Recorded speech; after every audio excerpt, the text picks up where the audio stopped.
It may happen soon. भारतीय सेना ने एक बहुत बड़ा ऐलान किया है। ऐलान ऐसा है जिसने पाकिस्तान से लेकर अमेरिका तक बवाल मचा दिया है। भारतीय सेना चीफ उपेंद्र द्विवेदी ने कहा है कि अगला युद्ध जल्द हो सकता है।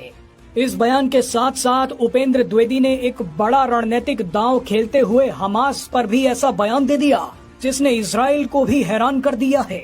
हमास और होने वाली जंग पर आर्मी चीफ ने क्या कहा है वो आपको आगे सुनवाएंगे, मगर उससे पहले ये जानना जरूरी है कि भारतीय सेना किस बड़ी तैयारी में लग गई है।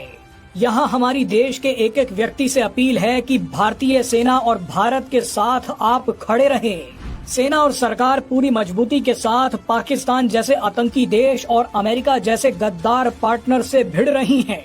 ऐसे में आप कमजोर पड़े तो सेना और सरकार भी कमजोर पड़ेगी, मगर आप देश के साथ खड़े रहे तो पाकिस्तान भी मरेगा और अमेरिका भी झुकेगा। आइए अब आपको इस वीडियो में बताते हैं कि भारत क्या बड़ा बवाल करने जा रहा है। दरअसल असीम मुनीर ने अमेरिका में खड़े होकर भारत को धमकी दी है कि हम परमाणु संपन्न राष्ट्र हैं।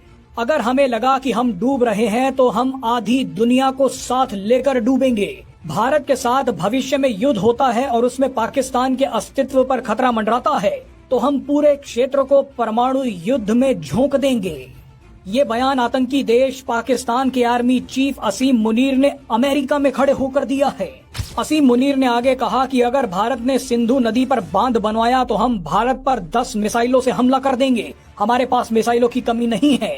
अगर आतंकी और कायर देश पाकिस्तान का आर्मी चीफ अमेरिका में खड़े होकर भारत को परमाणु युद्ध की धमकी देता है तो इसका सीधा मतलब ये है कि इस बयान में अमेरिका का भी समर्थन है।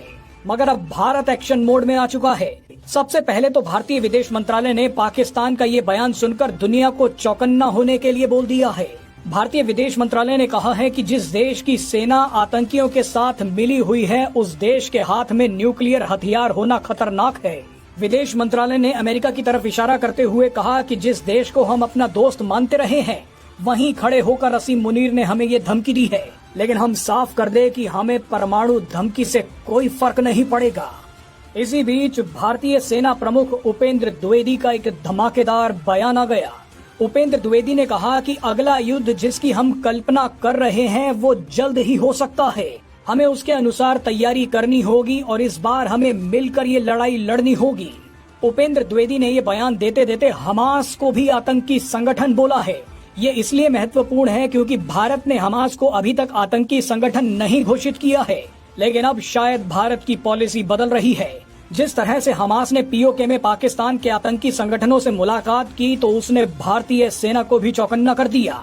ऐसे में भारतीय सेना ने हमास को आतंकी संगठन बोलकर इजराइल को और मजबूती के साथ अपनी तरफ कर लिया है। ये करना इसलिए जरूरी था क्योंकि अगर आने वाले समय में भारत और पाकिस्तान के बीच दूसरा संघर्ष होता है तो उस संघर्ष में अमेरिका खुलकर पाकिस्तान का साथ देगा। ऐसी स्थिति में अगर भारत को इजराइल का साथ मिलता है तो भारत की स्थिति और मजबूत हो जाएगी। लेकिन अगर भारतीय सेना हमास को आतंकी संगठन ना बोलती तो हो सकता था कि पाकिस्तान के साथ अमेरिका को देख इजराइल के हाथ बंध जाते। लेकिन ये अब आपको भारतीय सेना अध्यक्ष उपेंद्र द्विवेदी का ये बयान सुनवाते हैं। The next war which we are looking at, it may happen soon and we have to prepare accordingly, as already been brought out by director, that in this we have to fight this battle together. This now non-kinetic has to be fought together. The terrorist groups, Hamas, LET, now TRF, now some more names which are coming up, they will be permanent part, at least the India is concerned.